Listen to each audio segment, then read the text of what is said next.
গণতন্ত্রকে টেকসই করার জন্য একটি সুষ্ঠু অবাধ নির্বাচনের প্রয়োজন। ব্যর্থ করার অনেক রকম গভীর ষড়যন্ত্র চলছে, দেশি বিদেশি চক্রান্ত চলছে। আজকে যে অন্তর্বর্তীকালীন সরকার, এই সরকার একটি ব্যতিক্রম সরকার।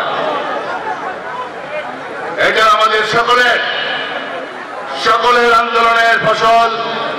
এদেশের ছাত্র জনতার, সকল রাজনৈতিক দল, বৈষম্যবিরোধী ছাত্র যারা রয়েছে, সকলে মিলে ঐক্যবদ্ধভাবে আমরা এই মাফিয়া সরকারকে বিদায় করেছিলাম।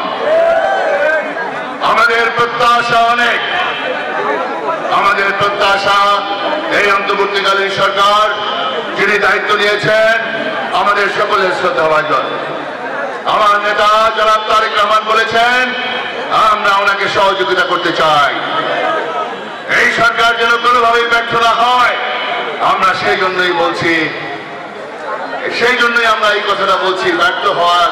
ব্যর্থ করার অনেক রকম গভীর ষড়যন্ত্র চলছে, দেশি বিদেশি চক্রান্ত চলছে।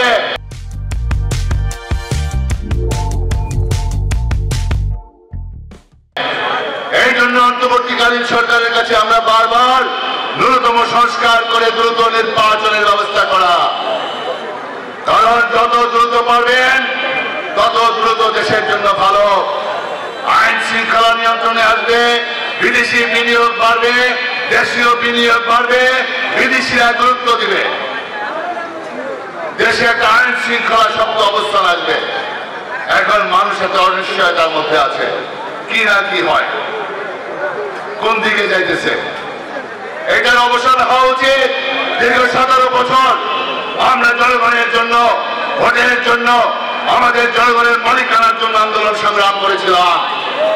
সুতরাং আমাদের আন্দোলনের একমাত্র লক্ষ্য গণতন্ত্র, ন্যায় বিচার, বিচার বিভাগের স্বাধীনতা। আজকে সকল প্রতিষ্ঠান আওয়ামী লীগ ধ্বংস করে দিয়েছে 17টি বছর। এই জন্য গণতন্ত্র পুনঃপ্রতিষ্ঠা ছাড়া এই সকল প্রতিষ্ঠান মজবুত ভাবে টেকসই করা যাবে না। সুতরাং আমাদের গণতন্ত্রকে টেকসই করার জন্য যেটা ছিল আমাদের মুক্তিযুদ্ধের চেতনা, সেই মুক্তিযুদ্ধের চেতনা অনুযায়ী বাস্তবায়ন করার জন্য এই গণতন্ত্র আমাদের প্রয়োজন।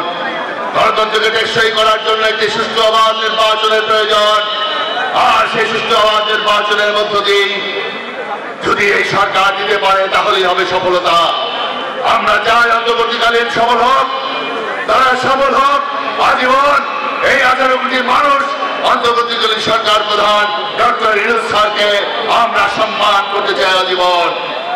উনি যেন সফলতা নিয়ে উনি যেতে পারেন, উনি নির্বাচিত সরকারের কাছে ক্ষমতা হস্তান্তর করবেন, এটাই আমরা আশা করি। এবং সেই সরকার হবে শক্তিশালী সরকার। এই সরকারকে ভারত চোখ রাঙানি দিয়ে কোনো কাজ হবে না ইনশাআল্লাহ। চোখ রাঙানিতে নির্বাচিত সরকার কখনো ভয় পায় না। আওয়ামী লীগ অনির্বাচিত ছিল, জনগণের ম্যান্ডেট ছিল না। আওয়ামী লীগ ভারতের দাবিদারি করেছে, সেই জন্য তারা কোন বিদেশি রাষ্ট্র তাদেরকে গুরুত্ব দেয় নাই, ভারতের কাছে সবকিছু বিকিয়ে দিয়েছে। এবং শেখ হাসিনা নিজেই বলেছেন আমি ভারতকে যা দিয়েছি চিরজীবন সেই ভারত মনে রাখবে।